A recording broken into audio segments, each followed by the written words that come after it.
good afternoon or late evening, whichever one you want to call it, for this Tuesday, December 3rd. We are already in December. Of course, you see I've got my Christmas tree up. I think I had it up last time we were live. I'm not for sure.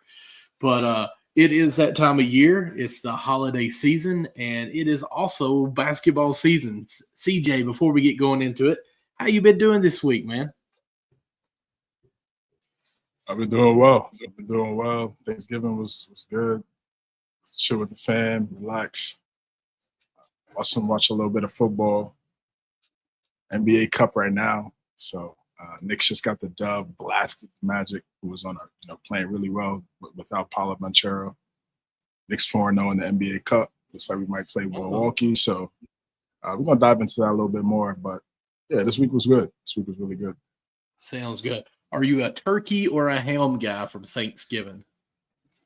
Turkey, yeah. Turkey, good. I don't really rock with the ham.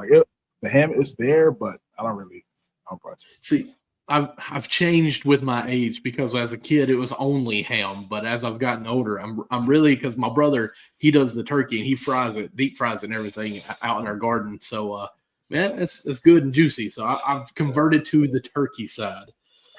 But I'm not a casserole at all or any of that nasty other things. Just give me turkey, some mac and cheese, green beans, a roll, mashed potatoes.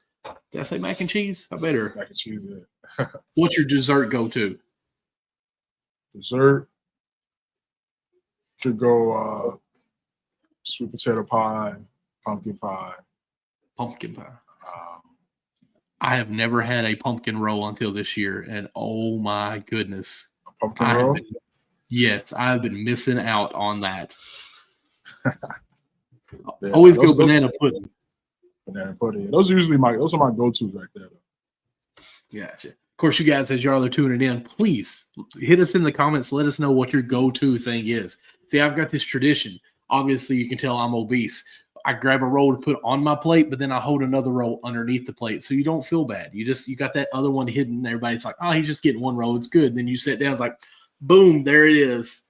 You can sneak it by everybody. Works like a charm, But we're talking about all this hype and what's good and everything going on. But there's someone in the NBA right now that's been pretty vocal as of recently about being tired of some stuff. Kind of some negativity coming out of. Let's see, you're down there in New Orleans, ain't it? So Brandon Ingram is saying that he is tired of losing. CJ, let's jump into it. And, of course, we're going to talk about the Pelicans just a little bit. Your and I team, when we first started doing this NBA podcast, we were really high on the Pelicans for years, waiting for everything to actually happen and develop what we knew would or could happen, we'll say that way, with the talent that they had on the roster. But it's not happened. And with that being said, you've got the graphic pulled up. I got to blow up my screen just so I can see it. You bring in a tweet from NBA Central. I'm told Brandon Ingram wants to be part of a winning competitive environment. Of course, this is shams via ESPN NBA. Just I'm saying everything that's on the screen for you guys that are listening to this later on the podcast. CJ, what are your thoughts on this, man? I actually got a video here. This is Shams kind of going more in depth about the Brandon Ingram situation. We now welcome in our senior NBA insider, Shams Charania. Shams, over the weekend, you reported that Brandon Ingram signed with Clutch Sports. What does this mean for his future with New Orleans? His future is now coming into greater focus in the coming weeks. And essentially, Malika, where this is going to go is it's going to end in a trade or an extension. In the offseason, the two sides were not able to come to an agreement, Ingram and the Pelicans, on an extension. He has now changed agents. He is with Clutch Sports. And we will know in the coming months before the NBA trade deadline in February where this will go. It is expected that extension conversations will occur at some point as we get closer and into January. But as of right now, I'm told Brandon Ingram wants to be a part of a winning, competitive environment situation. And the Pelicans have arguably the most competitive, deepest, winningest team that they've assembled on paper. We just have not seen their roster come together at all fully healthy this season, and they are 4-18 so far this season. Yeah, essentially they won their first 2 games, and then they've won 2 games total since then, and that is not what we thought this Pelicans team would be coming into. Okay, so as Sean's really kind of just breaking down the situation. Brandon Ingram is in the last year of his deal, and signing with Clutch Sports, Rich Paul, we know he's represented by LeBron, signed a multitude of other stars in the NBA. Brandon Ingram just continuing to add to that list. If I'm him, I don't sign an extension. For what? He's been there for 5 years. He was a part of that Anthony Davis trade with the Lakers. Started off with Zion. It was supposed to be Zion, B.I., Drew Holiday, Lonzo Ball. Josh Hart was there too the first year. So, Stan Van Gundy was coaching. Oh, Alvin Gentry was the coach first. Then Stan Van Gundy came in there. So it's really been now it's been Willie Green over the last couple seasons. 3 head coaches in 5 years with the Pelicans. He's been in and out of the lineup due to injuries. They haven't been competitive at all. They had a couple playing appearances. Went to the first round against Phoenix when Phoenix went 64-18, lost in a competitive 6 games. That was kind of B.I.'s. That was a big moment in B.I.'s career in terms of playoffs. I think he averaged 30 in that playoff series. Competitive series, but ultimately the Suns were able to come out and be victorious in that series. But since then, it's just been a bunch of losing. So I test the waters. I go into free agency. I don't believe he's had an opportunity to become an unrestricted free agent, so he hasn't been able to even be courted by other teams, and for them to give him and his representation now the proper offers that he may feel that he's worth. But more importantly, you have to go to a team where you can make an impact and winning. I believe he's 27 now, 26, 27, entering the prime of your career. How do you want to be remembered? You want to be a guy that was impactful on teams that were competitive, going to the playoffs, playoff contenders, potentially title contenders. He needs to be a part of that. Where do I see Brandon Ingram on it? Like, what would he be ranked as like on a championship team? I'd say right now, second option. I don't think he could be a first option because of the injury concerns. You have to be available to be a true number one, and I just don't think he's available enough in order for him to get that title. And even when he was the guy, even when Zion was out, and he was playing for some games. And I know the West is tough. The West is difficult, but you didn't really see a lot of winning. You didn't see competitive play that much from the Pelicans. So I think he needs to go to a team where great head coach, really good roster, a star player there already who just needs a piece or two to potentially take them over the hump. And I think he explores those options in the summer. I'm with you on everything you said. As always, usually we hardly ever disagree, and if it is, it's me who makes a dumb comment and you correct me on. Let's just be honest. But with that being said, I'm going to look at it the Pelicans too. Like, I mean, of course you want this guy and you try to get that deal, but if he's not going to sign, which I agree, I don't think there's any point to sign. That way you can test the free agency waters. Then you've got to look at be trading for that assets that you can get back in return instead of just letting him walk. So I think it's going to be some conversation going on for sure quickly in this situation to figure out what's going on. To me, if I'm Pelicans, I don't want to get too far ahead. As far as for Ingram here, I think he's 4 years away from being the most improved player when he came to the Pelicans in that trade, as you talked about earlier. I mean, he's shown that he can lead a team. I agree with you that he's got to be the second option, but I think he's like a 1B, honestly, in my opinion, of course. I think he can, but again, the injuries, like you said, are there.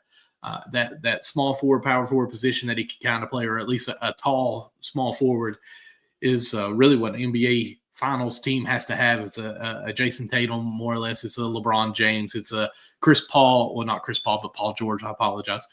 Those kind of players that really stand out to be the superstar of their teams. And, of course, he has all that on stat sheets.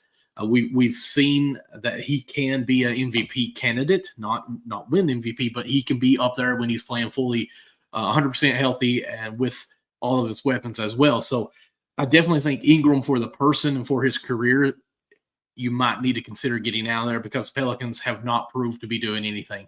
I wasn't even thinking about the coaches that they've had in such a short span. Gentry, I liked. I thought the tempo that he was trying to push with the unit that he had was something that could catch on and really be something for the future of the NBA. But of course, everyone's now moved to that. It's the kings of old, basically. But 3 coaches in 5 years, and some of those weren't that bad of coaches. I kind of like what Sham said. It's like they're one of the best teams on paper. It's just it's not ever happened for some reason. And, that usually reflects leadership, reflects, mentality of a player as well. So I don't want to say that's anyone in particular, but we do know in the past couple of years there's been some off the courts I'm trying to think off the courts stuff that blocks your vision of a future. I'm trying to think of the word there. I can't think of it. But of course, with Zion and what all went on, I think it was 2 years ago. Zion's not really been much of a leader as far as minutes played. Quite a bit is in and out of injury as well. And I think that's going to go ahead and transition us into our next segment if you want to. Are you good at moving on with that? It's perfect. Okay. So Ingram is trying to be the 2, but a lot of his career with the Pelicans, he's been the 1 because of the lack of Zion being there. And that segues us into this next one. Should the Pelicans end the Zion experiment? That's a tough one, of course. Yeah. So we've got the graphic brought up here. CJ's already got up again. NBA Central. Zion Williams has been out for about a month, and he's not close to coming back. And again, we're quoting Sham here on Twitter as well. So Zion, I think, has missed more than he has played in his career. Like, I know I've said this before with you and our other co-host, Nick, that's been on there, that Zion's in a way been a bust. I kind of felt like, y'all's like, I know it's not considered a bust yet because he's still going. As of right now, if his career ended, it's a bust still to me. The potential, the talent, everything is there, but it's not been shown yet. I mean, we can see clips of it, and I mean, like you've said many times, that left-hand rebound is, pretty much it's a basket every time.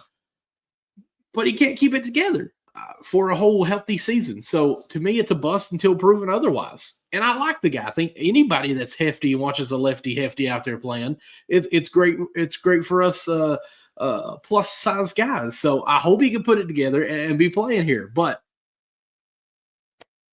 I'm going to ask you first. Well, I'll go ahead and answer since I've kind of been rambling on here. Should the Pelicans end the Zion? If you can't get Ingram back, if you can't sign him to an extension, I think you blow it all completely up. You've already got 3 coaches in the last 5 years. You pretty much already ended the experiment. You just let it delay the breakup. So I'm ready to move on and Zion go somewhere else. And maybe he has more veterans that can lead him in the right way. And I hate to say that he's not, self imposed to do the right things, but maybe he needs guidance on that. I'll say that. How do you feel on the Zion experiment? Wow. When he got drafted, well, let's even go before that. And this won't be the last time we'll talk about this, obviously, because the season is still young, but it's just the same old thing when we're talking about Zion. So it's unfortunate that we still have this conversation. But when he was in high school, he was sensation. His high school sensation. Family in South Carolina. I got family, down south. So he went to Spartanburg. That's a little bit up north of where I'm at, a few hours away. He went crazy. Him and Ja really put South Carolina on the map. Adrian Wilson too, over these last few years. And I was just like, this guy's going to be the next LeBron. Easy. Then he goes to Duke, has an incredible freshman season at Duke. I think they went to the Elite Eight. They lost in the Elite Eight. But did they even make it that far? Yeah, I believe they went to the Elite Eight. I believe so. But I could be wrong. But even his freshman season, it was one of the best freshman seasons we've seen. Put Duke really back on the map. Duke kind of had a low spot there after Jaleel, after they won the national championship in 2015. But goes to the NBA, gets hurt right away, meniscus. I'm like, all right. I mean, listen, it's early. And then from pretty much that point on, it's just been foot, back, knee problems. And Baby. Yeah, well, I mean that's just I don't really look at that as a all NBA players got kids and stuff like that. So I don't really view that as more of a like distraction because they're grown men. So we just gotta that's a responsibility, especially when you make that decision, as you know. But yeah, it's just the injuries, man. The injuries is just it's really been tough. And he hasn't been taking care of his body too. It'd be different if he was, taking care of his body and he was getting hurt, but that's not the situation. There's a clause in his contract in regards to he has to be a certain weight in order for him to get a certain amount of money. As an athlete, you should be embarrassed that that's even language in your contract. Seriously. I mean, it's literally your job to be in shape at the highest level. You're a number one pick, and you're the guy. It's not only you're just an athlete on the team or a basketball player on the team. You're the guy. You're supposed to set the standard for everybody else from 2 to 15, right? So it's been an issue. It's been an issue. And you look at some of his colleagues in the West. Ja, had some injuries over the last few years, but was healthy relatively. We saw some really good, some special playoff runs.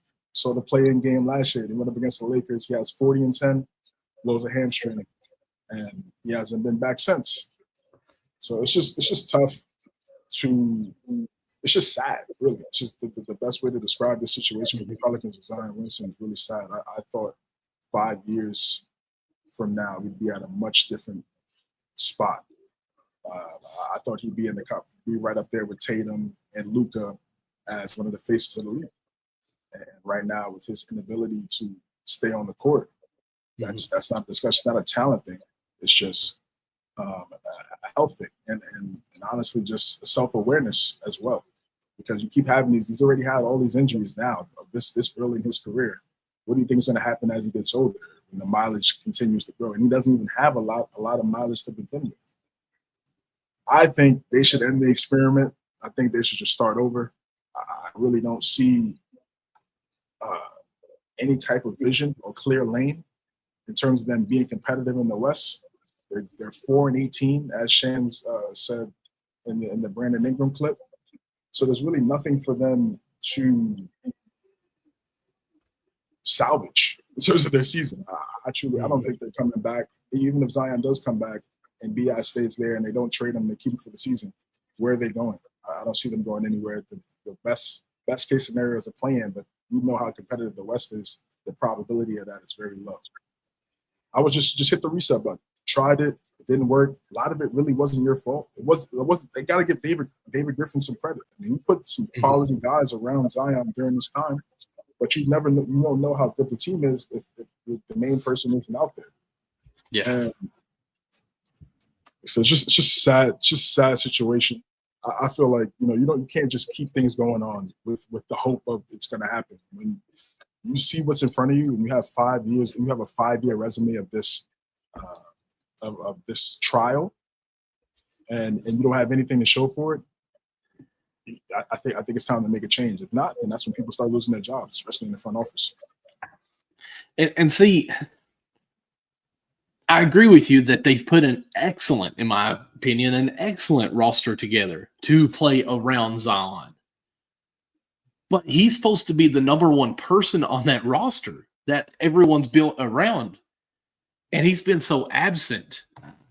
It makes it even tough. Like, honestly, in another 5 years after they blow this up this year, if they listen to MNC Hoops where they should, on YouTube, on Facebook, on Twitter, wherever you want, in 5 years, this should be the 30 for 30. What could have been with the Pelicans? Because Zion right now is a flop. Brandon Ingram, who was the number one for them because Zion wasn't there. Hart, who was a great player, we can see where he's playing now, was also with this roster. Valanciunas on this roster. I mean, the list goes on of excellent players that they have had in the past 5 years on this roster, and still nothing. Like, we're 2 years away of saying the Pelicans has the Lakers numbers, because every game they played, they were beaten on. I think they went like 6-0 that season at the Lakers. And we're like, they're going to turn it together. Everyone's healthy. It's here it comes. I remember us even putting like Zion to the moon when he played for like 4 or 5 straight games in a row in the beginning of the season. And we're like, okay, the Pelicans are real. And then it just falls apart on them. It's like no matter what they do, they are succeeding by failure. Like that's the only thing that they got for them. So bust it up, break it up, give everybody who's still got a chance to go out and get a ring or play for someone competitive to change whatever atmosphere you need to. It is what it is on there. In my opinion, you tried, and you did an excellent job as far as the front office. And that's the thing. To me, the front office don't need to be fired for this. But if it continues to go down this road, that's what has to happen. We've seen so many great head coaches get fired because of the record, and someone's got to take the fall for it, and then they go somewhere else and win a ring. So, I mean, if they don't change something, it's at the front office's fault, because if you accept the losing records, it's your fault then. Absolutely. You got anything else on the Zion era, if we will, or error? Yeah, I mean, it's still TBD. Obviously, because the season's still live, and I just want to see what his mindset is when he gets back out there. Really, that's really what I'm looking for in seeing 4-18. Okay, what's his motivation right now? Does he think the season is over, or does he think, hey, if I come back in there, we can win some games, we can do something and try to go on a run here and then do something special? If you're a number one guy, it should be the latter, even though it may not seem that way from an outside perspective. But if you know the guys that you have in that locker room, that workout, putting their bodies on the line every single night, back-to-backs, all different type of stuff, coaches, game planning. If you see that in rehab, in recovery, trying to get back to the court and replicate what you did in that playing game before getting hurt, who knows? Who knows? This is the game of basketball, but it's just very unlikely. And I just feel like, as opposed to keeping it going for so long, I think you really got to come together and make a decision. I'm going to ask you a quick question here. Let me ask you a quick question. Is there ever going to be a time where the NBA's contracts become more of individual games is why you get paid? Because, if I don't show up for work, I either don't get paid or I got to take a sick day or a vacation day. These players are paid by a salary, but yet at the same time, they miss so much, and there's not really much of a consequence for them missing. I mean, there sometimes I think Ben Simmons didn't get all of his money when he missed for his back so much, but like Zion's probably made every penny that he's been signed on his contract and still been a no-show for the NBA. Like, that's bad for one, for New Orleans as far as financial. Two, it's also bad for all the Pelican season ticket holders. And, Sure. We're kind of getting neglected on that. So, I mean, like, does there ever become a chance where it's, hey, like, we want to sign you millions of dollars, but we also have in this contract, you get paid X amount of dollars for X amount of games that you play? Yeah, I'm sure. Definitely language in those contracts. Now, especially since the term load management has been created over the last few years, I'm sure these teams are going to be a lot smarter in how they write these contracts up for these players. And it's really just a player by player base. You can't look at another player on another team and say, oh, just because this happened here, we should formulate our contract this way. You should know who your guy is in that locker room. It's completely different teams, situations, circumstances. So if there is a scenario where player A, it does miss a lot of time, but when he's out there and he does play for a good amount, the talent is there, you're winning. Maybe you don't throw that in there because you think, listen, maybe it's just a couple years. He was hurt, nicked up, he'll be healthy. But if you see a consistency thing where he's always out missing, and it's not even just 10 games, it's 30, 40 games. I mean, when it gets to that type of level of time missed, no question, as an organization, as a team, any corporation, you want to make sure you're covering yourself as well in the back end, just in case those situations occur. Okay, good. I think it needs to be done at some point, either like a disability contract where, like, hey, you pay into insurance. That's what it is. I hate to say it that way, but if you miss more than half of the season, hey, you got to get paid for the insurance. CJ, I want to say 3 letters to you, or 4 letters to you, and I want you to tell me 1 or 2 or 3 names that come to the head as soon as you hear these letters. Okay, WNBA. That's 4, but Well, I changed. I said 3. I said, well, I mean 4. So what are some? I said 4. What are some names that come to your mind when you hear those 4 letters? I said it again.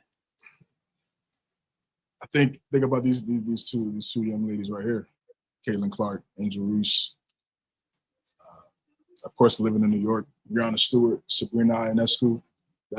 Those are the top 2 for the kid personally. Bringing the chip to the city was special. But for the WNBA, it's very important that they market this right. This is dollar signs, right? it started in college, and now they transitioned to the NBA. Both are on Midwest teams, Illinois and Indiana. This is easy. This should be easy for the WNBA to market this. This is a gift that they really haven't had in a while in terms of the popularity between both of these young women, Reese and Clark. They have their own fan base. We just saw what Clark did last year as a rookie.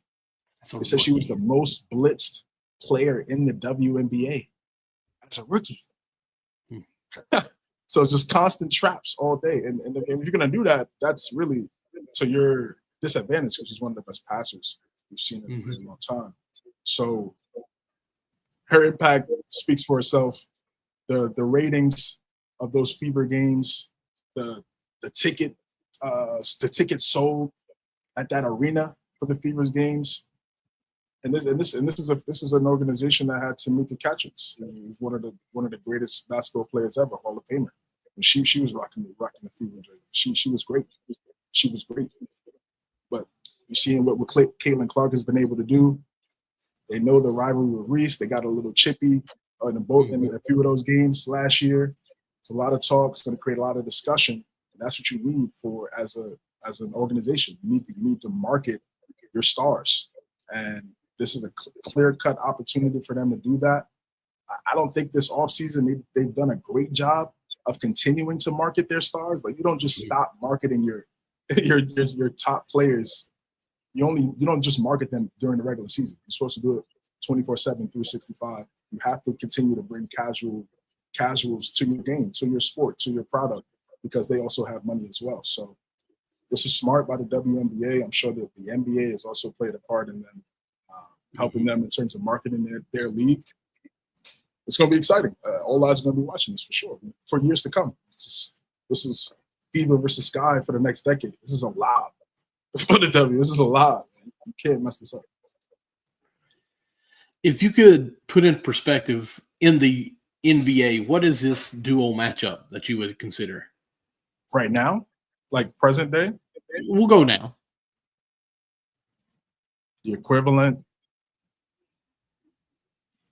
I mean, I don't think there is one right now. Just look at the last few seasons in the NBA. There hasn't been this. We haven't seen Cavs Warriors these last 6 seasons. There hasn't been the same 2 teams going into the finals. We've seen a multitude of different teams.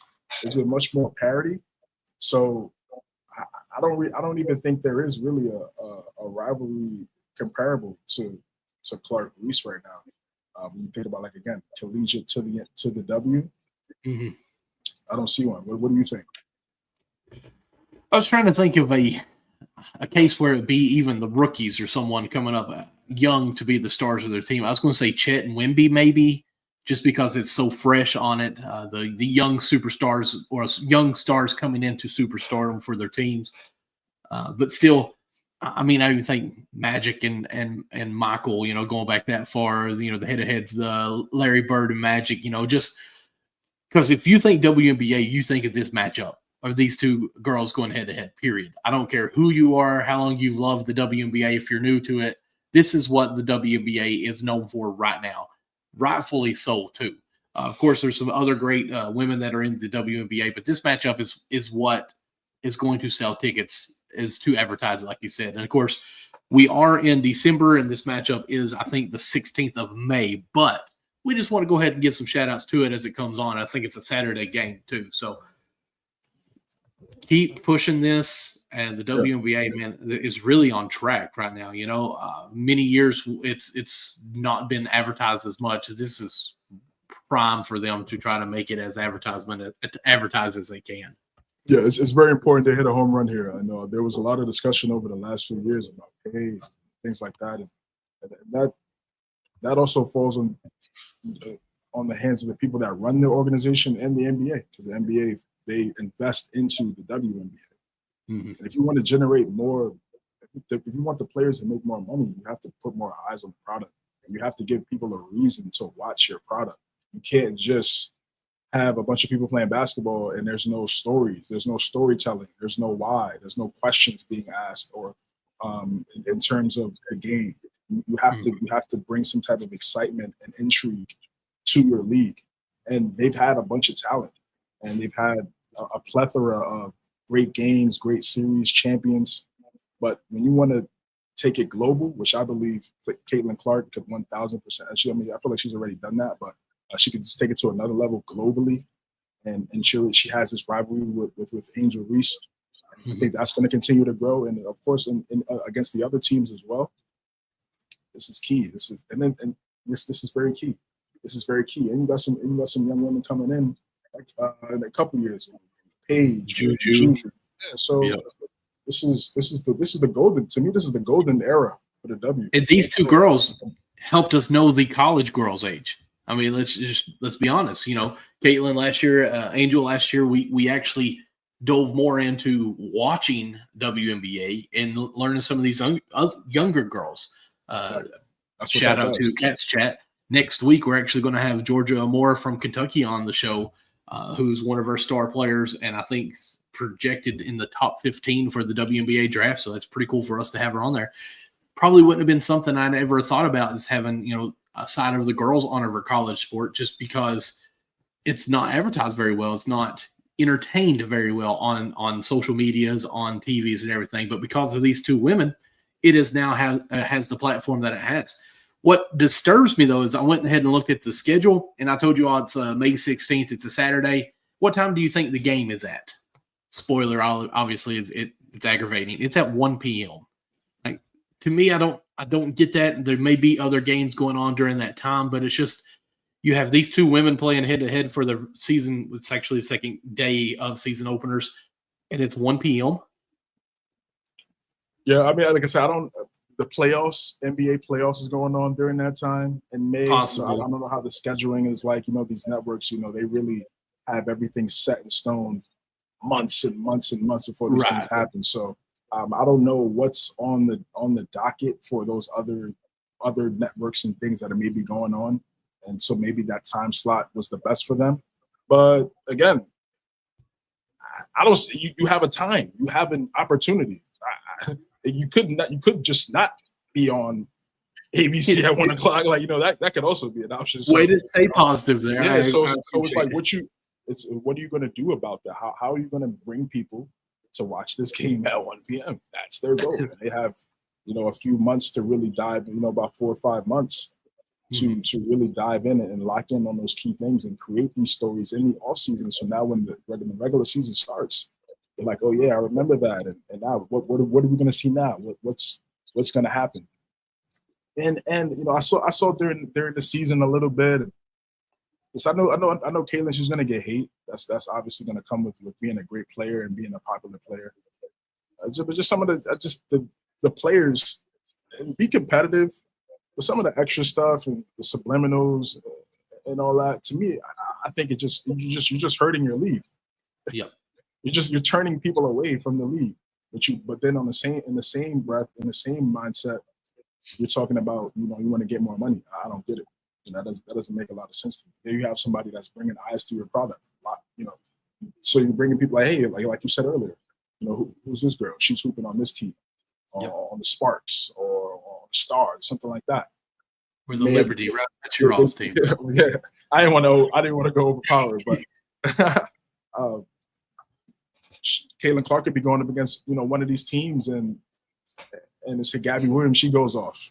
Now you're bringing so many different eyes, you know, to her game. She's a bucket. She's a problem. She's always been a problem for years. So hating on her doesn't make a lot of sense. Be competitive, of course. Be tough. You want to win, but the hate, the subliminals, all these other shots, it's unnecessary to me. It's You need to really embrace sad, it. honestly. That's all you can say, because I mean, how many times have you went to an AAU game or some game out in the city, or or a high school ball game to go watch a young player that's developing, and all of a sudden you say, hey, I came to watch him, but that guy right there is pretty good too. Well, who's All he? the time. Like All the time. all these women players need to be like, okay, Caitlin may not like you, may not think you're that good, but at the same time, I thank you for being here, because you got more viewers to be watching my game now, and I'm going to go off. I'm going to go in and hit 10 threes. I'm going to go for 30, or, I'm going to make this nice pass right here and probably get on ESPN because of your presence of being in our league. So, I mean, I always, because, you see it all the time on Twitter, the shots that she took, the really flagrant fouls, if you will, or just the attitude she got. And, of course, she did great to, kind of bat it off and not even pay attention to it. But at the same time, we watched because she was there. So, piggyback off of that energy and prove to us why you are good in the WNBA. That's kind of how I looked at it. But, going this year, we'll be monitoring quite a bit of this rivalry as we go on. You're with me here, okay?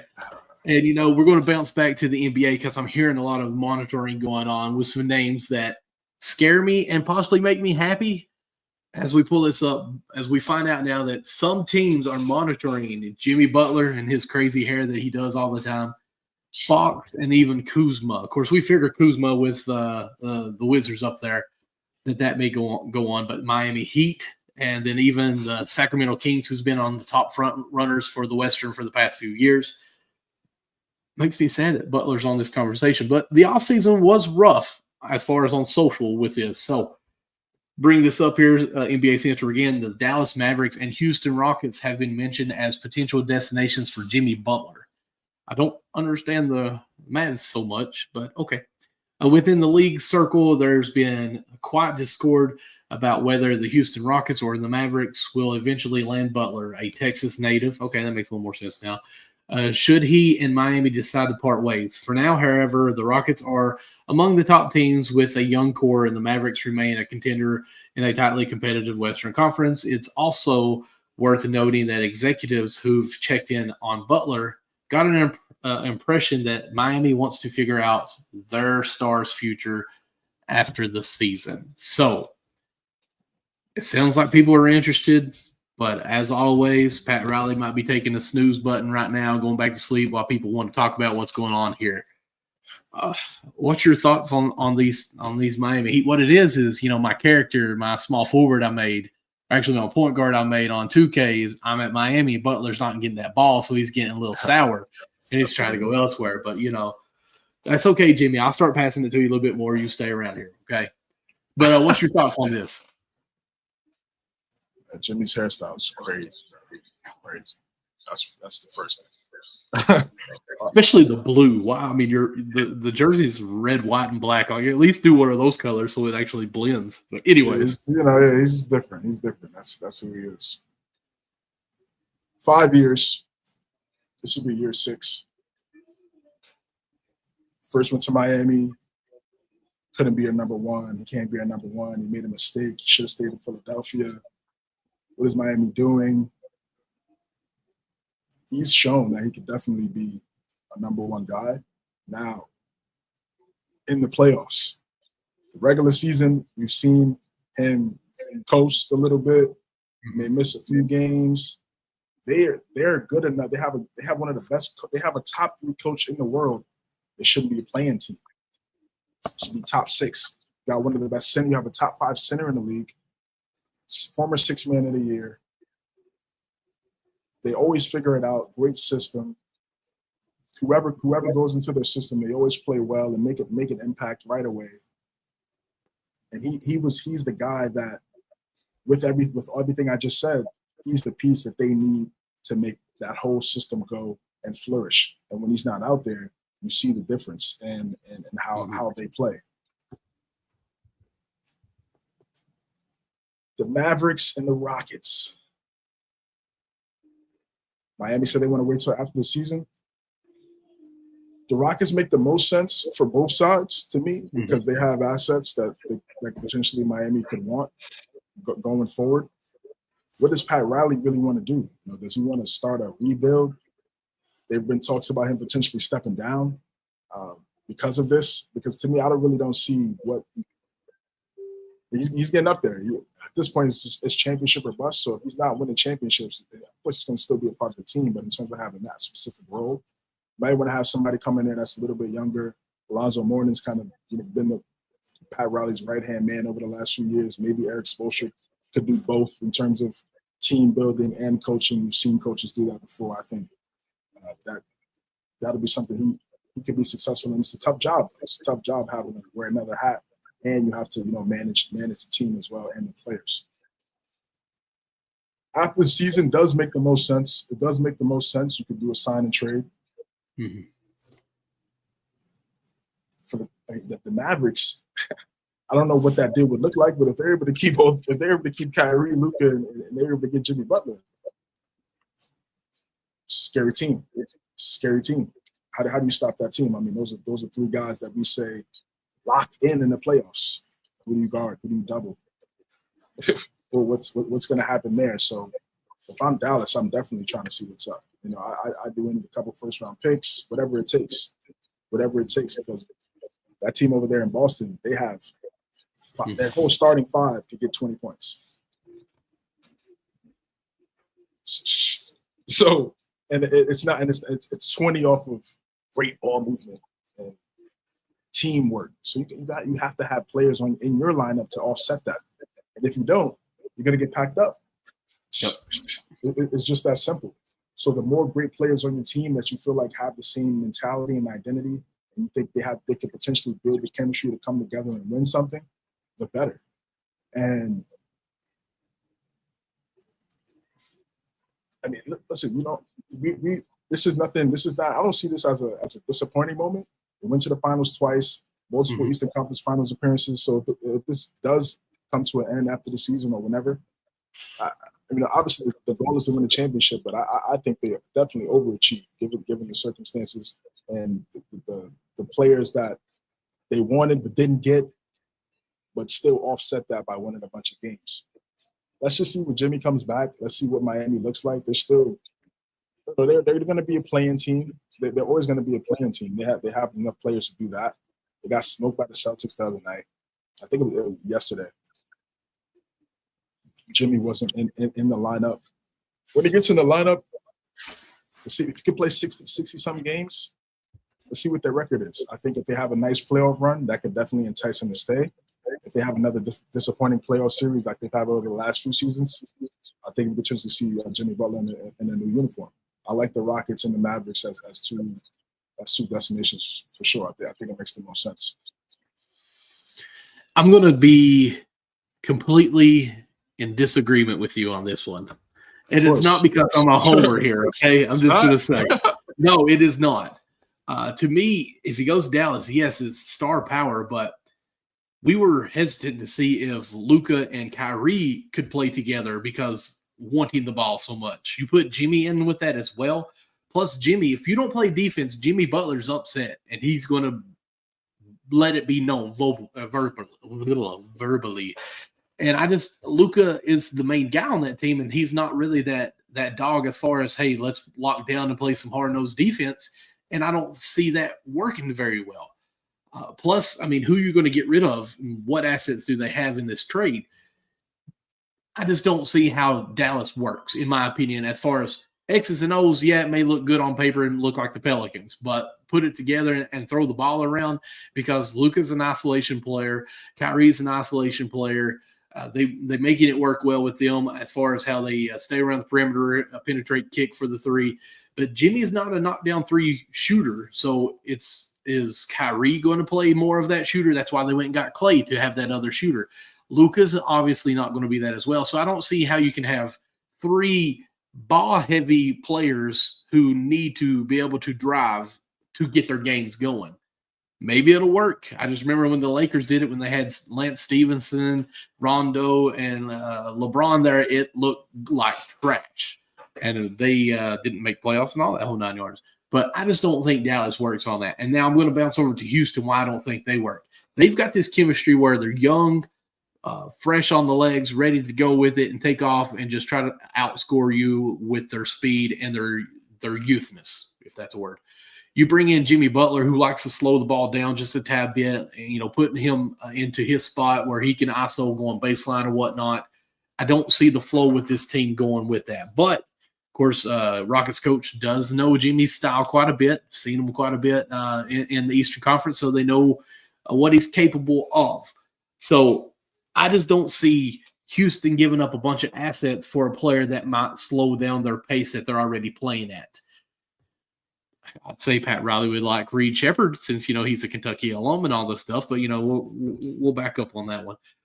So I just don't think either one of those places are really a landing spot for Jimmy. Of course, if he wants to go there, he's going to go there. We know how that's going to go. But my thing is where Pat Riley is saying, let's wait till this offseason, I think it really rides on will Miami make a move during the season to try to keep Jimmy happy on a trade. And, honestly, we went out and got Rozier as our point guard, but if you could somehow talk about another player we have listed here, De'Aaron Fox, if you can maybe make a trade on that, because if you remember, De'Aaron Fox did have a teammate that does play for Kentucky on that team when he played at Kentucky, and that's Bam. And if you can keep Bam happy, get Fox as well in this trade, or maybe it comes to be a 3-team trade somehow. But if you could get Fox to take over as your point guard with Bam, who love each other, you see them talking all the time. I say love each other. Really great connection there. Of course, you have Tyler Hero as well. I don't know if they played together.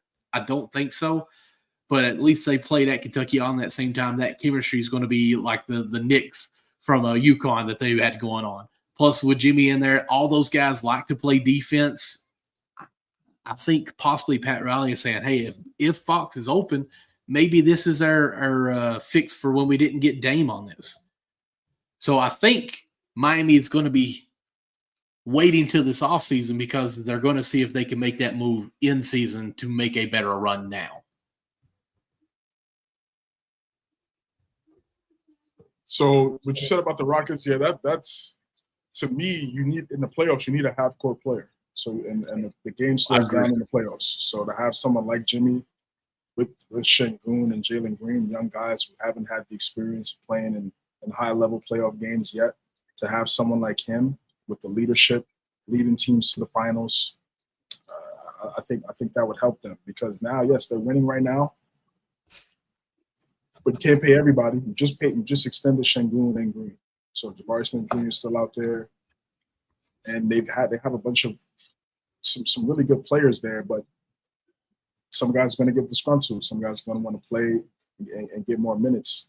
And they also have assets. So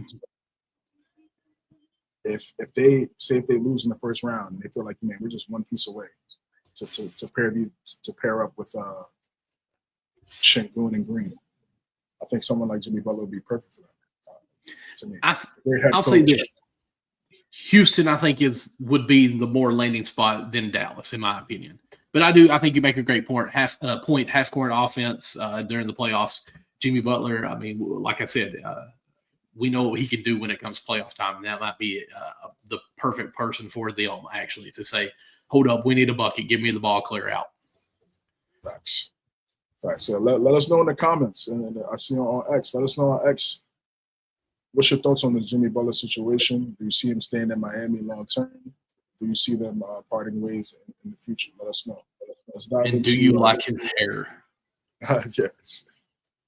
So I know we about to move on, but have you heard anything about Fox or Kuzma? So for Fox, oh, okay. My bad. Why did I even have any doubt? I thought we was about to move subjects here, but nah. We're good, bro. Yeah, we're gonna break down all three. Good, okay. Rival executives are monitoring the De'Aaron Fox situation in Sacramento. Last month, De'Aaron Fox turned down a $165 million extension, as he should. The assumption was that this was about next summer's financial opportunity for Fox and nothing to worry about. Other executives aren't so sure, and they're ready to pounce. One thing that would likely change this conversation immediately is if Fox secured an All-NBA selection and opened up the Supermax for him to re-sign. That's absolutely on the table for a player averaging 28, 5, and 6 with room to improve his efficiency. If he doesn't, however, and the Kings season goes sideways, things are going to get hot. Fox is represented by Clutch Sports, which means there's always drama around the corner. I think that last sentence was a little more opinion based. No, that's facts right there. No, it is facts. It is facts. It definitely is facts. So again, this is tough for Michael right now. This is 2 for 2. This is his guy, Yes. but not so much a sentimental factor like the Heat. What's your thoughts on the? Is this real, or do you think he's going to leave? What do you think is going to happen with Fox potentially? I'll tell you this: Fox loves having Malik Monk as a teammate. They were roommates at UK. They switched their numbers from Kentucky. Fox wore 2 and Monk wore 5. Now that they're at the Kings, they have switched that. They just have a great chemistry going on there. He is the guy in Sacramento. And I agree with you on the not signing that extension of $165 million, but that's just hard to realize that someone could turn that down. I couldn't turn down $1 million, but this guy really turned down $165 million. But he also knows he's betting on himself, which is what we see with the clutch industry. Basically, LeBron's done it for years. Obviously, we know it's the tides there, betting on self. So 28, 5 and 6 with, like we said, room to grow. Obviously, those assists can go up.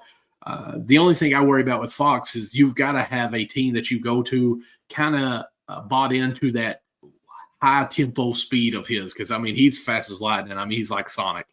And if he goes to another team that's more fundamentally slowing down the pace, it could hurt his numbers moving forward on that. I don't think it's going to hurt much. Obviously, if you're going to try to pay this much for him, you're going to adapt to your superstar that's coming over there. But I don't think he leaves Sacramento unless it's something that's going to be very appetizing for him. So I think he's going to be a Sacramento King unless there is a trade that midseason, like I was talking about earlier. I could see something going on with that. It's like, okay, we're toast. The season's not going well for us. They're offering to trade for you, and we want to put you in that spot where you can develop into a superstar on a team that competes for a ring, because we're not going to get over that hump. Sacramento Kings, we know you kind of have a ceiling there. So who knows? I think him and the Kings have played well. They're a piece away, in my opinion. So, I don't know. Why don't the Kings say, hey,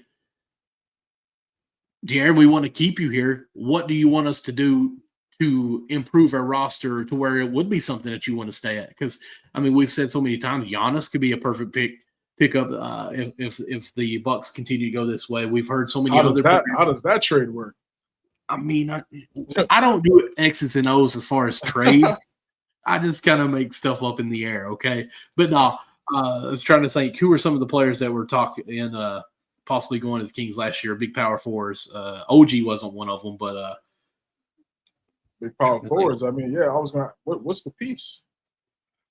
I think it's got to be a good center, someone else that moves Sabonis to that 4 guy, but he's not much of a stretch 4. So there's some limitations with that as well, because we're playing Sabonis at the 5 really, and it's a small 5. He's not no Draymond Green out there running that 5. So there's limitations of what they've got that they've going on here. But I still feel like the Kings are still just a piece away if they can make the right moves on here. So if they can't, and the Fox is not happy with the way that's moving forward, maybe they do blow. I won't say blow. If you're trading Fox or if he signs elsewhere, yeah, it's gone. I think he's a King, though. I really do. He is the city, really. Yeah, I don't know. Yeah. That sounds great, but we've seen players leave all the time. So it's really just it's on the Kings. It's on the Kings. Yep. So it's all on the Kings, really. What happens this season? They picked up DeRozan. They traded for DeRozan. That was kind of supposed to be a move that would help them get back to where they were a few years ago when they were the number 3 seed in the West. Last year they missed the playoffs. You should go from 3 seeds and miss the playoffs. So now this is like what team are you year? That's what this year is. What type of team do you have? And if you miss the playoffs again, it doesn't look good. Doesn't look good, and it's a bad look because now you could have those terrible years when Fox was young because he was still trying to figure out his game, still grow as a player, mature as a man, and so forth. Now he's had a taste of the playoffs. Went to a competitive 7-game series with the Warriors a few years ago. And you want to get back to that. America learned to light up the beam because of them. Yeah, they had a special season, but great teams don't have special season. One season. It's collective. It's throughout the course of it's years on end. So I will say this: if I'm him, if I want to stay loyal and that dedicated player to Sacramento, one person I'm going to call is Dame. Be like, hey, do you have any regrets staying so long as you did in Portland? I know you were one that was all about loyalty and everything, but do you regret staying so long? And kind of maybe learn from that situation and see what he says. Because I mean, I think he's happy in Sacramento. I mean, he runs the city really. I mean, everything goes through Fox in the Kings uniform. So sure, he's the best player. But I look at Fox, Monk, DeRozan, Murray, and Sabonis. That's a championship lineup. No, they need an Adams. Someone Why just not? said pick. Why is that not a championship lineup in the West with a bunch of parity? Why not? Just said Fox is, best players in the league, which he is. On paper, that's a hell of a roster, right? Yeah, I mean it is a great roster. Don't get me wrong, but that 5 spot, like that's the killer for him. It's not going to change. Sabonis is too good. It's too good. Like you said, he can't space the floor, so you can't put him at the 4 spot. That's just how it's going to be until it's not. There really aren't a bunch of great centers that shoot and play defense. They need a Kelly Olynyk. Kelly Olynyk. What's Kelly Olynyk? What's the difference between him and Keegan Murray right now? In terms of stretch 4, Keegan Murray's more athletic. What's the difference? I was expecting Keegan Murray to take more steps. I was saying he needed to be the second option if they wanted to really advance and be competitive in the playoffs. He hasn't done that. Now we see since he hasn't done that, we're seeing where they're at. Sabonis still getting the double-doubles, 50-something straight double-doubles. That's cool. But what does that mean? What does that mean if you're missing the playoffs? Definitely tuned in to what the Kings do this season. For real. They may be fun to watch to see how they actually play out. Yeah, it's gonna be. They're fun to watch, but how many games is that? How many wins does that produce? Like how many wins does fun to watch produce? That's what I really want to see. The defense. Who's the defensive leader in that starting lineup? Who? Fox. Okay. So Fox. So who's gonna? So Fox is guarding the best player on the other opposing team. You want him to do that and get 28, 5, and 6? Like, it's a tough ask. It's a whole team effort. Is DeRozan sitting in the chair and locking down opposing team best players? He's 35. You're not really asking him to do that right now. So Malik Monk is not a defender. Keegan Murray, not really a defender. He's not a versatile defender at that 4 spot. And we just talked about Sabonis. So, like, they're a great offensive team, but when it comes to defense, they're going to struggle. They're going to continue to struggle. So yeah, he was about to leave a couple years ago. If they didn't make this change and go on this little run they did over the last few years, he would have been in a different uniform right now. So all this loyalty in Sacramento, like the team stuff, sure, it's exciting and it's good to have a star player stay with the small market team and help that small market team become a competitive winning organization. It's a great story. It's always one of the best stories in sports. But then you also have to look at the real, you have to be objective about it too. You can't just stay there just because you got drafted there. Like I didn't stay at my first job because that was my first job. Right? You know what I'm saying? Like you find other places. Well, even KD, if he doesn't leave OKC and not win a ring, like it's a completely different story for his legacy. So I mean, everyone hated that he went to Golden State, but he got the ring at the end of the day. So, I mean, I'm with you. I'd love to see him in the, in Miami. Let's make it happen, Riley. Like, let's have a Miami Wildcats team. Let's just do it. We got enough players in the NBA. Man, Bring Trey Lyles and Monk over with them, and let's just do it. Let's do it. All right, let's look at Kuzma now. The Lakers, Heat, Bucks, Golden State Warriors, Cavs are amongst teams monitoring Kyle Kuzma. This is from Mike Scotto again. Dallas Mavericks nearly traded for Kuzma last season before pivoting the acquisitions of P.J. Washington and Daniel Gafford. The Pacers were interested in Kuzma before signing Pascal Siakam. Sacramento as well. Other teams who've kept tabs on Kuzma, including the Bucks, some of the teams I mentioned at the top of the segment. I mean, it's really I don't know what Kuzma what his mindset is. To me, it just seems like I just think he just wants to go get buckets and get a bag. Yeah, just get a bag and drop buckets. I don't think he's really that concerned about winning right now. Because if he was, he would have left it. He would have went to the Mavericks last year. Yes. That ended up being a blessing in disguise. I don't want to say it's a blessing in disguise. It ended up being a blessing that didn't happen because P.J. Washington and Gafford helped Dallas get to the finals. Their impact was paramount post-trade. Looking at some of these other teams, yeah, you could have a Laker reunion. That looks good. They have a couple pieces that you can move. That you could potentially bring Kuzma in. Miami, yeah, why not at this point? Why not? I don't. He's 6'8", to shoot the ball, score, put the ball on the floor, dunk.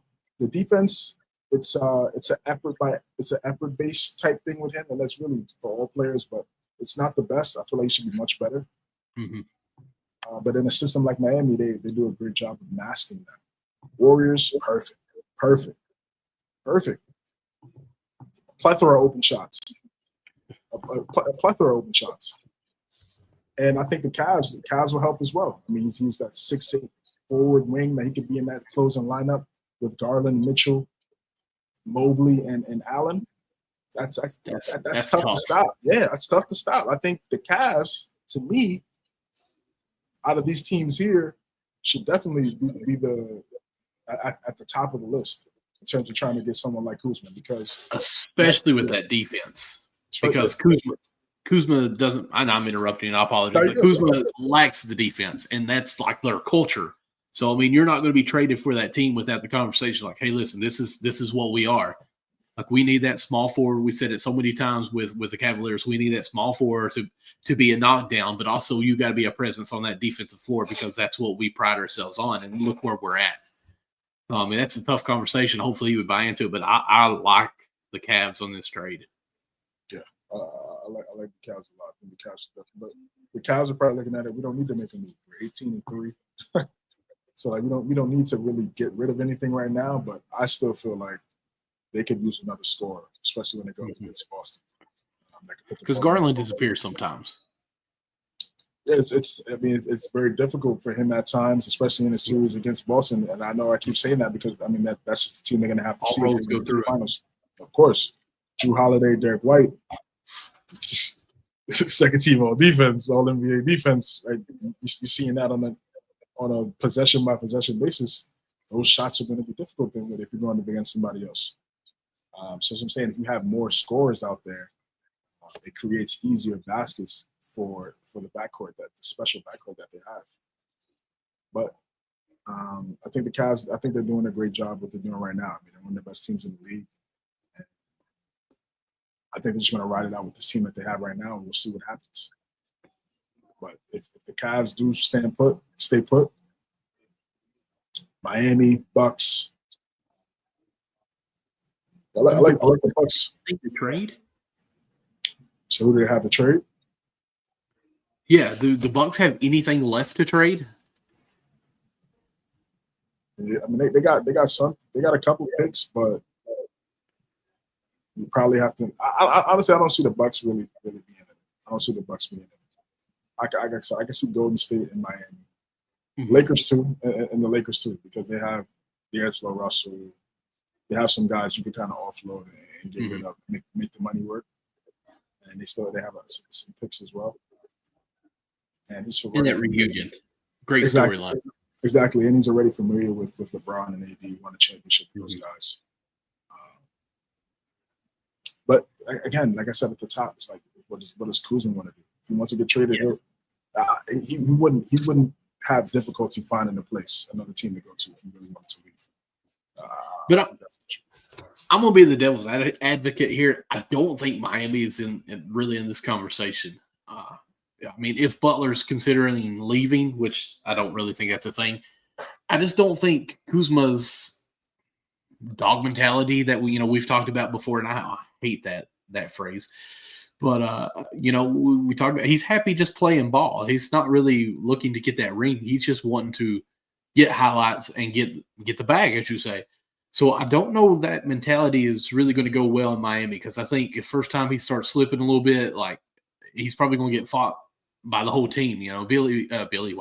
Jimmy Butler is going to probably smack around saying, "No, this is not happening here." And I don't know how Kuzma would respond to a conversation like that, really. So I don't think Miami's in this conversation. I can see the Lakers because, like you said, we've seen him there already. Golden State is kind of the more. I mean, they play defense, but hey, let's get the ball and go, which is Kuzma style. Cavaliers, I said the reason why I think they could is because they have so many people already bought into the defense. Hey, we want you in, but you can slack the defense a little bit because we have so much already committed to it.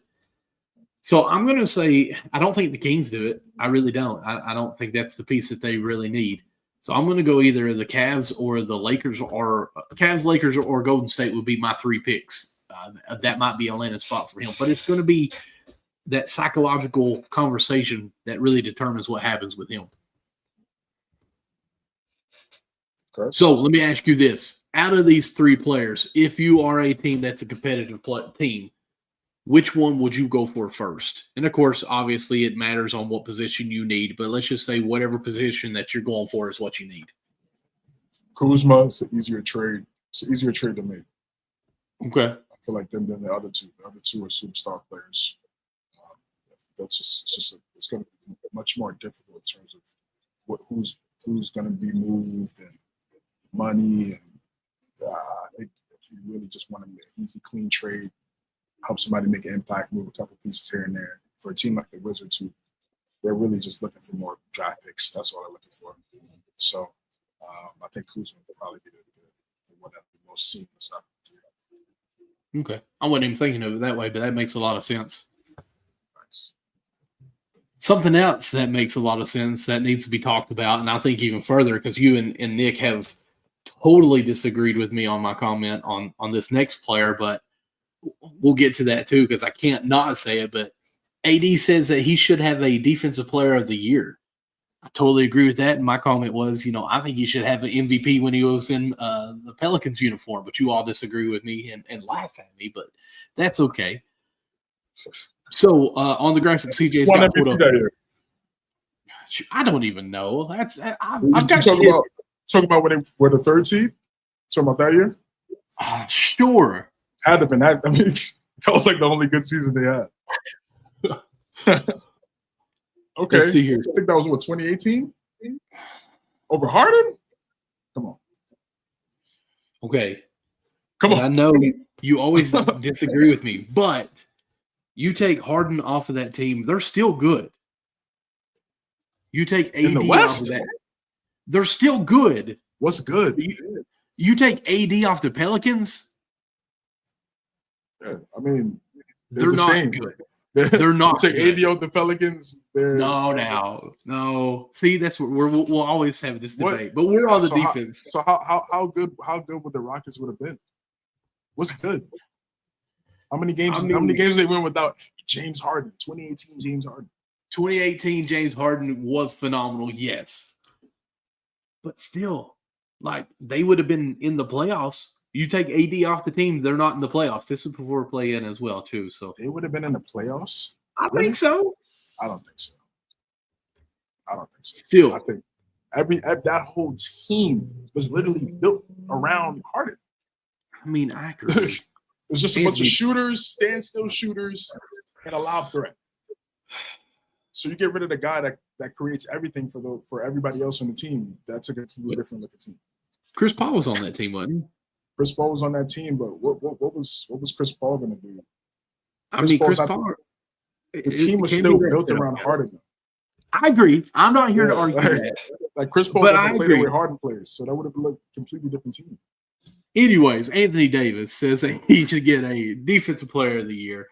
He doesn't understand why he hasn't won a Defensive Player of the Year in his career. There's nothing, and of course, this is a quote here on NBA Central, of course. There's nothing that I can't do defensively. I can switch 1 through 5. I'm one of the best at guarding the pick and rolls, an elite rim protector. Whatever you need me to do defensively, I can do. I honestly just stopped caring about it. But I'm not sure why I haven't received one yet. Even though I'm in the conversation about every year, at this point, I'm kind of just over it. I'm focused on winning a championship. And he makes a very, very valuable point because to me, Gobert, who's won it, 4 years now, it seems like? Shit. Yeah. He blocks shots. And I'm not being disrespectful here. He plays defense. He blocks shots. He heads screens and then retreats and just blocks shots. Anthony Davis can literally match up and guard a 1 and be respectable on that guy. Straight up man to man and be that guy. That doesn't really go on those stat sheets a lot. You know, there's and I've always been an advocate for Bam as well, because what he does for the Miami Heat, he's that centerpiece that holds them down. He'll play all the way up at the top of the key on the perimeter and then still drop down to the block to guard down there. Like, he is all over the place. And if he's not on that team, they can't hide half the players they have. So some of the stats, some of the factors that aren't going into this, you can't put on a stat sheet. And I agree. I think Anthony Davis does deserve one of these because he can protect the rim. He can switch on anything and he can guard anybody. So I don't know why he hasn't gotten one. I picked him last year to win it. He was my pick for DPOY last year. The media, these voters, they need to do a complete revamp of these voters. To me, and the fact that they only a handful of them come out and make their case as to why they pick what they pick, I don't like that. If you're gonna vote for somebody, come out and say why. Write an article, whatever. I mean, there's usually the people that vote for these positions are former players and media members. I need to see written work as to why you picked this guy, because I don't understand it. And you're saying, look, it's not on the stat sheet. Who cares? Watch the games. Watch the film. These voters, they don't. To me, it's confusing of what they're really watching. Because in the league where because they'll write an article about positionless basketball, but then not properly credit the guy that's the best at being able to guard every position. Like, I don't. But then you reward the guy that can't, and then in the playoffs we see why he's been able to struggle is because he can't guard every position. Yep. They put him on the island. So and you still voted for Gobert last year. Last year it didn't make any sense to me. It really did. Maybe the first 2 years, okay. Third year I was like, come on. Last year it was like, what do we like? It's like, is there anybody? It's like it's as if they don't know any other defenders. the way they keep voting for him, because it's not like it's unanimous every single year. He's the clear cut DPOY every single. It's not what it is. It's much more competitive, and AD should definitely have one of these now. AD has been hurt for a good amount of his career. He played the most games of his career last year, 76, which is why, again, I feel like he should have won it last year, because he played. He was there pretty much damn near played every game, and he was impactful. I agree. I mean, I don't disagree with this. I don't disagree with this at all. It'll be sad that he goes through his career, he doesn't have one DPOY. Yep. And to me, he's clearly a better defender than Rudy Gobert, who has 4 in the same era. That'd be a crime if he's unable to get one. But he has to stay healthy for the rest of his career, and I think he will get a couple of these. But when it's all said and done, he's 31, so got another good 6 3. years. Three. That's it. He's maxed out at 34. Wow. I'm just saying, as far as defense, might be a little more liability as he's getting older. At 34. I'm just saying, this guy's played 1 through 5. Like in 3 years, we might see some dialing back on. Like, hey, that's the one guy you got to get him. Like, I'm just saying the max of what he does. Like, he might be like Rudy Gobert in 3 years. Right, yeah, but I think about the versatility he's able to do. I think it helps him as he gets older. Okay. Because he'd still be a lot quicker because of his size and his mobility. As if someone like Gobert, who's already tall and just slower because of his size, it may not look the same as he gets older. But again, it's just to me, the real discussion is these voters. I really would like to know all of these voters, their names, and why they vote the way they vote, because their vote really plays a factor in some of these guys getting the difference between a $200 million contract and a $310 million contract. Literally, a selection, one selection. So they have a lot of power. So I feel like if you have, with that amount of power that you have to really shape a legacy of a player, like for real, you need to come out to the forefront, say who you are, and make your case every single year. If not, we need to find somebody else. This all hiding behind, unanimous quotes and articles and things like that. Nah, that needs to be clipped. And if I'm the NBA PA, why aren't you really fighting for that? Why aren't you really fighting for that? That should be one of the things you're fighting for the most. Because if you're for the player and you're for the player making the most money, I mean, I would like to know who's voting for the selections that I want to get in order for me to make more money as a player. What's the NBA PA doing? What's up? And what's crazy is I just went to ESPN.com, looked for Defensive Player of the Year by years. And so this is how they actually, you know what? Let me share this if you don't care. Because I just think it's kind of comical. And if I'm going to try to explain it, it might be a little odd. So let me pull yours off, and I apologize. We'll get yours back on there. So NBA awards, Defensive Player of the Year. And it literally has field goal percentage, points per game, rebounds per game, assists, and then blocks per game. Like, is this really what they're going by to figure out the Defensive Player of the game or of the year? And the first 4 stats that we're advertising are offensive points or percentages or stats. So I don't know if they just can't relay what they're really going by, like what you said, like how are they voting, what makes them do this. But like, to me, to look at this and just go, oh, wow, so Gobert got it because the Defensive Player of the Year, because he shot 66% from the field, 14 points, 13 rebounds, 1 assist, and 2 blocks per game. Oh, that makes sense why he got Defensive Player of the game or of the year. So I don't know. I just think it's kind of odd that even that, like, it should be deflections, it should be defensive rebounds, blocks, steals, or how many times did you rotate on a guy and their shooting percentage, what it was. Like, with the analytics that we have in today's time, why aren't these advanced stats what's being displayed for the Defensive Player of the Years? No, I think it is. I think it is. I mean, that's really like you really can't put everything in that chart, that graphic that you have there. But there's definitely the stats in there for people to make their case. But again, for me, it's just voting for the same guy over and over again. When there's a plethora of really good defenders out here in this league, I just feel like they deserve more credit and more praise for what they're able to do. Mm-hmm. And AD makes a good case. Really, the last couple of sentences here is great. At this point, I'm just kind of over it. I'm focused on winning the championship. That's it, man. At this point, it's just about winning the chips. You need to maximize your couple years with LeBron left, the few years with LeBron. That's it. The awards hopefully will come if the people that vote come to their senses.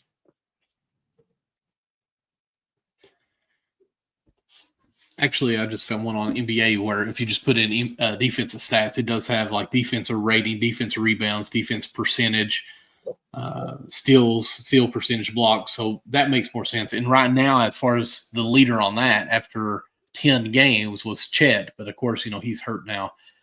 But Dylan Brooks is up there on the list. SGA is on there.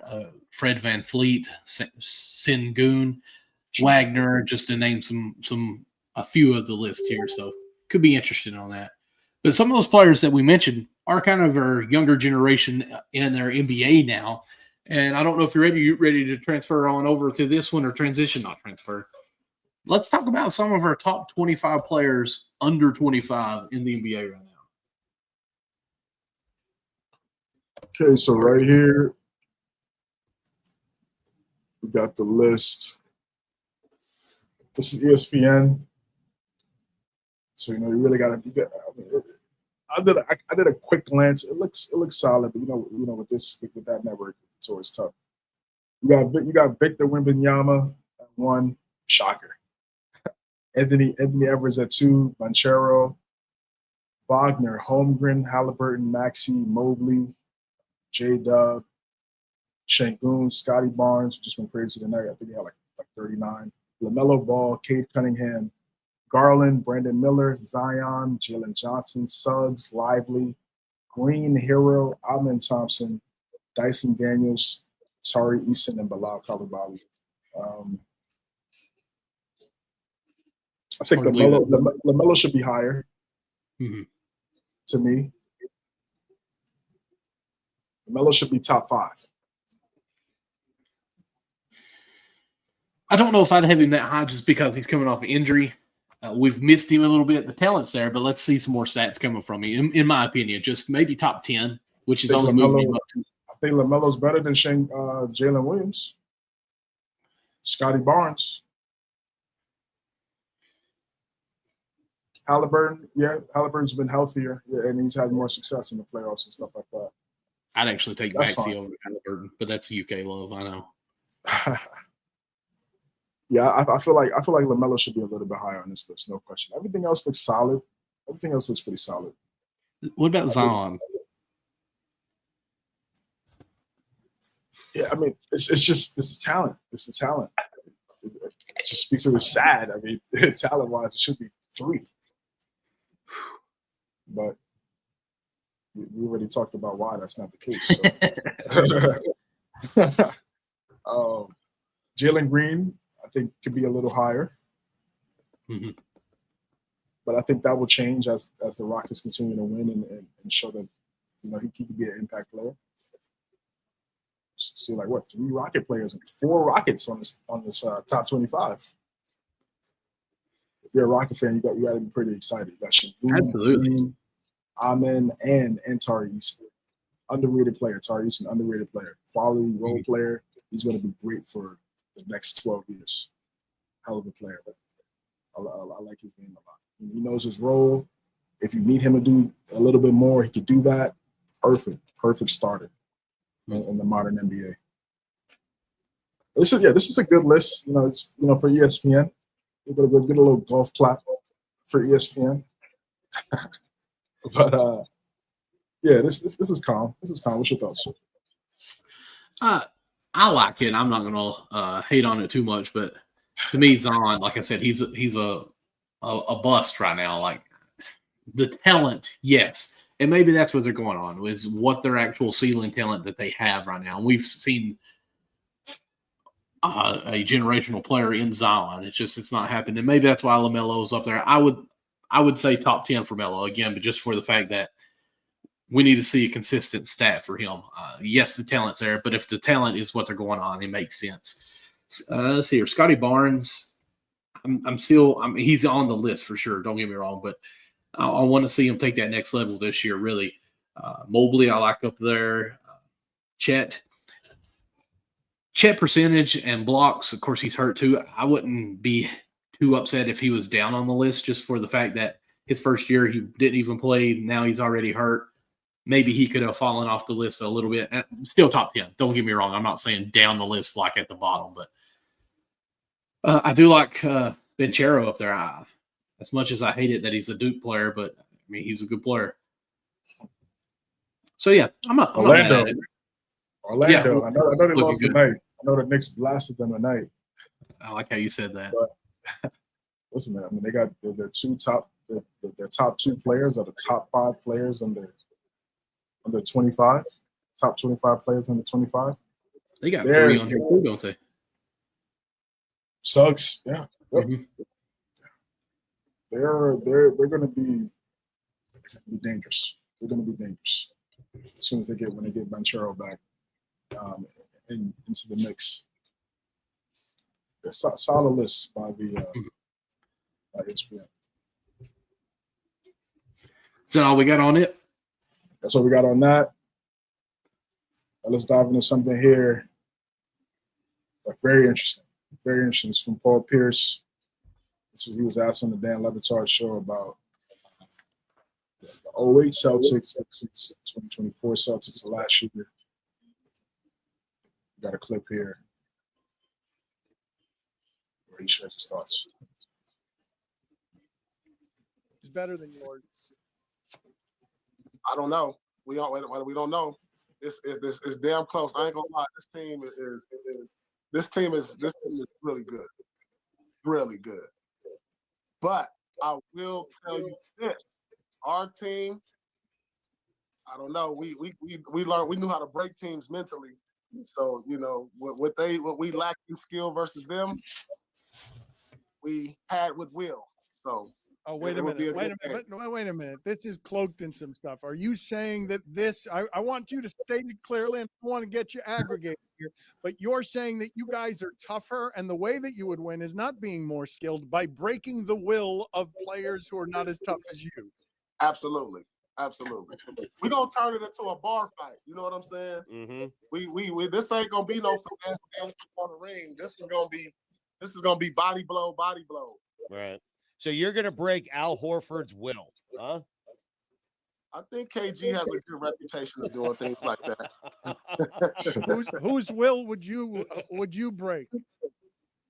Listen, when you start getting guys in foul trouble in the first quarter and then they foul, I mean, it's just like, listen, I've known to break a few wills, sent some of them from Cleveland to Miami, so. I don't know. You really didn't answer my question, though. You know what? What do you mean you don't know? You're not allowed to say I don't know to that. You can say that's a shitty question. It's leading. It's unfair. You can do all those things. It can't be I don't know.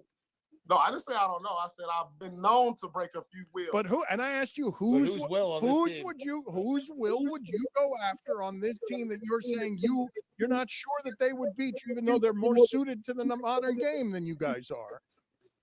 Are you talking about the current Boston team whose will would I go after? Yes. All of them. So Michael, what's your thoughts on that?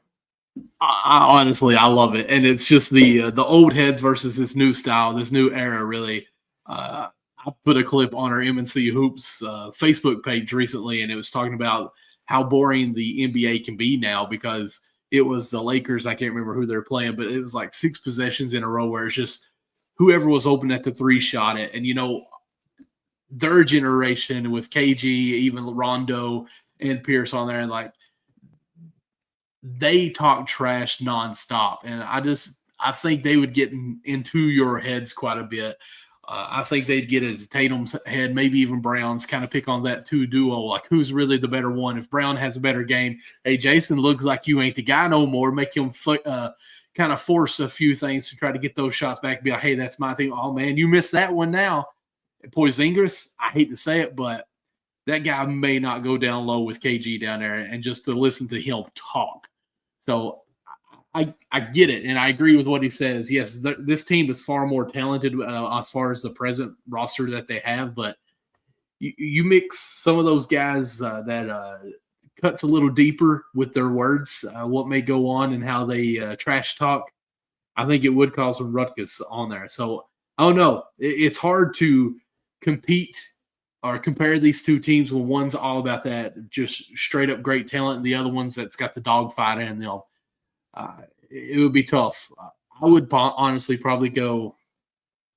I'm going to go Celtics in 2008, even though that's Doc Rivers. But I'm going to go with them.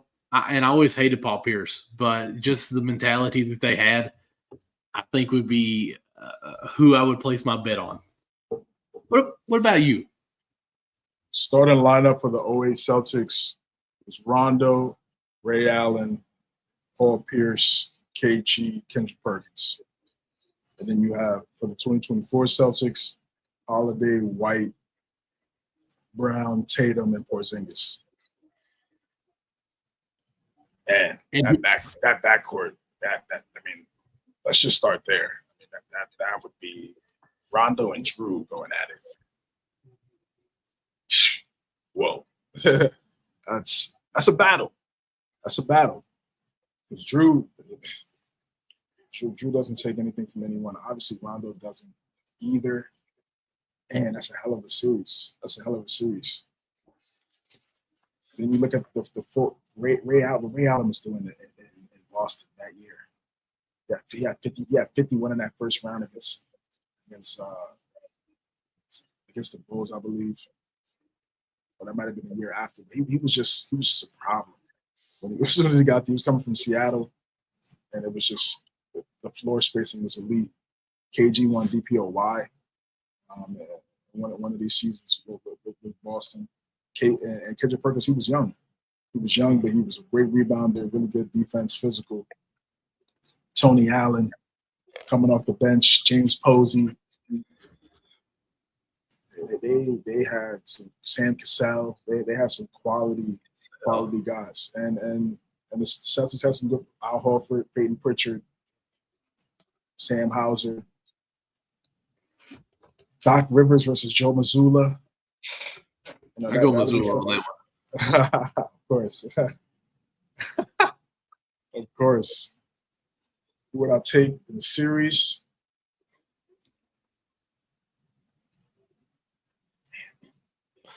What era are we playing in too? I don't really think. I would say. I gotta say the 08 era. I'm sorry. I gotta say the 08 era because this era now is just. It's just not as physical.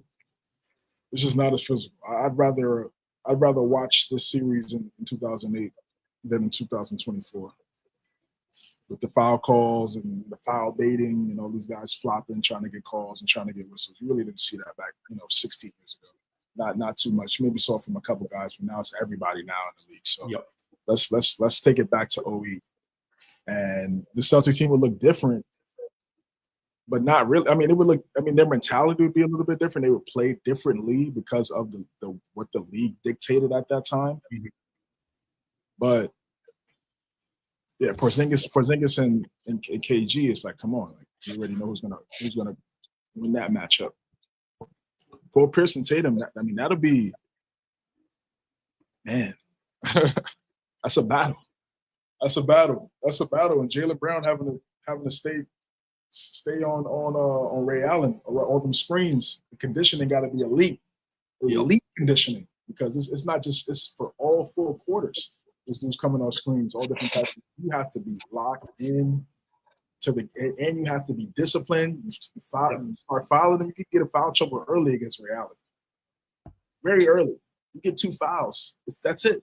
You're gonna put Peyton Pritchard on Ray Allen? It's curtains. So I'm gonna go with the 08 Celtics. I just mentality. I think it would be. I would pick them in 7. I'll pick them in 7. Paul Pierce won Finals MVP that year. Jaylen Brown won Finals MVP last year. It'll be fun. But I just think the identity of that team, the physicality and the way they played, I feel like they would take a couple of those guys out of the series that we may see now in the NBA, but like they might produce. I don't know if Porzingis has a phenomenal series. Now, you couldn't play Kendrick Perkins in that series. You get cooked. So you'd have to go. Your spacing would struggle. This has to be your closing 5. It would have to be Rondo, Allen, Paul Pierce, and KG against the 2024 Celtics. That has to be a lineup against them because Kendrick Perkins he can't stand out there 24 feet. Of course, Right. He's not built like that. So you have to have KG come out there, and I think on the other end for Porzingis, that'll be tough. That'll be tough. I could definitely see KG taking Porzingis out of the game mentally for sure, no doubt. Don't forget about Glenn Davis too, though. Baby Davis, sure, yeah, quality role player, absolutely. He was making plays. That's had some really good moments in those years, big moments. So I got 08 Celtics in 7. If it's in 08, I might even say in 6 because the middle's clogged more. If they are trying to drive in that era, you've got the hand check where you can basically make them go way outside of their comfort zone on that. I don't think they get to the basket as nearly as easy as they do in this era. I just think the physicality is what trumps it on this. And it is because I'm old. I'm sure it is. But because you've got Paul Pierce just sitting there talking trash as the clock goes down, looking at him saying, yeah, I am the answer, and then just does a little step back, boom, right in your face. You just got so many different perspectives of this physicality that I could see it in 6 for the 08 because Rondo's going to push that tempo, get the ball up there, pick your pocket, and really be a menace out there defensively. Ray Allen's going to run around like constantly catching, like you said, curls, passes there, hitting the drain shot. I think Paul Pierce actually is in Jaylen Brown's head if he's on him. Now, I also think Paul Pierce and Jason Tatum is going to be a good matchup. I do think that Tatum's size gives up a lot for Pierce on the inside perimeter, just the driving and the physicality on that. But I also think Jason Tatum is the talent keeps Paul Pierce on skates too because he's not going to try to drive it in. He's going to play more east and west and make you move that way. So I think their two is a wash on that. But other than that, man, I think it's 08 C's big time. Yeah, it's going to have to be a lot. It's going to have to be a lot of cutting. They have great ball movement because Rondo wasn't a great three-point shooter back then. Tony Allen has never been a great three-point shooter. KG, I mean, he can shoot an occasional three here and there. So the spacing, you have to have Tony Allen out there. Yes, to guard Tatum. You got to have Tony Allen out there. Have to. In this era, well, we'd had Sam Cassell more if they played in 2024. Yeah, definitely. I just think it's kind of crazy to think of like that lineup changes for the era. I mean, Tony. He would have played a little bit more. I mean, he would have played. I mean, who knows? It's about matchups. Mm-hmm. It's really just about matchups. The 24 Celtics they shoot a lot of threes. They shot a lot of threes last year. Mm-hmm. So they get it up. Now they could. I think against a really good defensive team like the 08 Celtics, it could potentially become a situation where you're living and dying by it. And you could potentially lose some games. Mm-hmm. We've seen the Celtics at times have those games where they just slowly live and die by the three, and they get away from the ball movement, which creates good three-point shots, and they lose some games. But it's going to be competitive. I feel like in either era, the other players in 08, they're going to have to work. If it was in this era, Rondo would have to be a better shooter. Tony Allen have to be a better floor spacer. They have to be a better floor spacers. Rondo got better as he got older. Yeah, exactly. As he got older, he got better, which led to him winning the chip with the Lakers. So, got to go 08. Sounds good. Listen, we're at almost an hour and 40 minutes. It's 11:40 my time. We got one more topic to get in, or do we want to maybe just go ahead and wrap this up?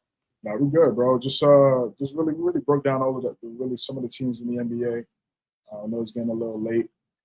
We'll dive more in depth going into next week. The NBA standings. Okay, sounds good to me. Right, that wraps it up, guys. Thank you guys for tuning in. I see 38 people watching the show at 11:41. We appreciate you guys a lot. Thank you. Shout out to CJ's Twitter on this too, boys. Like, we appreciate you guys being there. We want you in the comments though. Let us know what you think. 08 or 24 Celtics. Which one are you taking? Let us know what you all think and how wrong CJ is on everything that I disagree with him and I'm right. Like, we need to hear that, man. Exactly. Yeah, But let us know in the comments. Yes, sir. As we wrap this up, CJ, where can people find you at? You can find me on X at cjames9_, and you can find me on IG at cj.james9. And I got my gaming channel, CJ versus the World, on YouTube. You can find me, MD Lawson00, on all social media platforms. But, of course, go to our YouTube channel right here, youtube.com/@MNC Hoops, and give that a subscribe too, please. I've got another channel as well, Cats Chat, you see behind me. It's everything Kentucky sports going on with that. I mentioned earlier that Georgia Amore, our standout senior for the girls basketball team, is going to be on the episode this Wednesday at 8:30 p.m. Eastern time, or next week. I apologize. Next week, not tomorrow, but next week's. But, guys, we appreciate you all. Subscribe, like everything you can for the MNC Hoops. We appreciate it. But more than likely, me and CJ might be hopping on 2K right after this as well. So we'll see how that goes. Check us out. We may stream. Who knows? But we thank you all so much for tuning in. Until next week, you all have a good day. Take care, guys. See you next week.